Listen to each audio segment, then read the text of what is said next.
बिल्कुल बिल्कुल उन्होंने सही कहा है, क्योंकि हम तो मान लीजिए ठीक है, आप हैं हम हैं, जो पढ़ना लिखना था, जो बनना था बन गए, जैसा भी जीवन एक आ गए हैं वो हैं, लेकिन बच्चों का भविष्य तो अभी आने वाली सरकार के ही हाथ में है। अच्छी सरकार होगी, पढ़ाई लिखाई चिकित्सा शिक्षा की व्यवस्था अच्छी होगी तो बच्चे अच्छा करेंगे। अगर सरकार कमज़ोर होगी, भ्रष्ट होगी, निकम्मी होगी, अपराधी बाहुबलियों की सरकार होगी तो बच्चों का भविष्य क्या होगा? हमारे बच्चे भी कट्टा से खेलेंगे, दारू की स्मगलिंग करेंगे।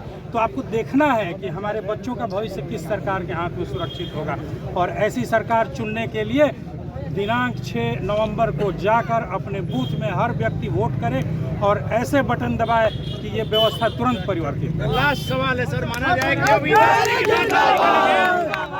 की बात नहीं करेंगे, लेकिन आप बड़े-बड़े हॉस्पिटल हिंदुस्तान के दूसरे शहर से बड़े-बड़े डॉक्टर आएंगे बिहार में, माना जाए।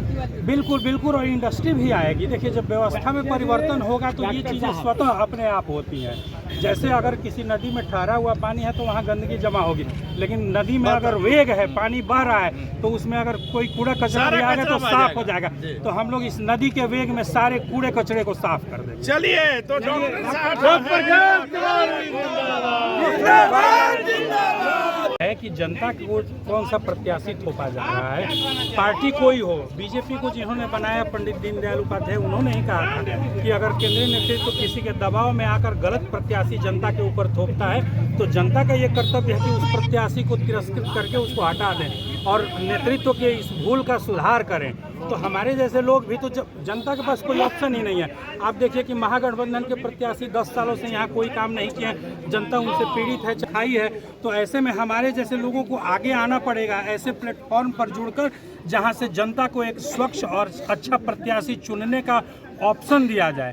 तो हम इसी जनता को ऑप्शन देने के लिए आए हैं और हम जनता से ये प्रॉमिस करते हैं कि आपकी सारी आकांक्षाओं को पूरा किया जाएगा। इसलिए क्या लगता है तिवारी जी, आपने अभी कहा कि बीजेपी जो है वो बेहतर प्रत्याशी नहीं दी है, क्या लगता है वो बेहतर प्रत्याशी नहीं है क्या? भाई मैं ये कहाँ कह रहा हूँ, आप किसी भी व्यक्ति से घूम जाइए और किसी से पूछ लीजिए कि जिनको प्रत्याशी बनाया गया है वो कैसे प्रत्याशी है। मुझे कुछ कहने की जरूरत ही नहीं है।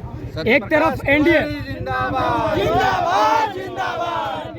एक तरफ एनडीए और दूसरी तरफ महागठबंधन, बीच में जन स्वराज, क्या इस बार बदलाव दिखेगा? बिल्कुल दिखेगा। जन स्वराज की इस बार सरकार बनने वाली है और उस सरकार बनने की पहली कड़ी की शुरुआत ब्रह्मपुर से ही होगी। 199 ब्रह्मपुर याद रखिए।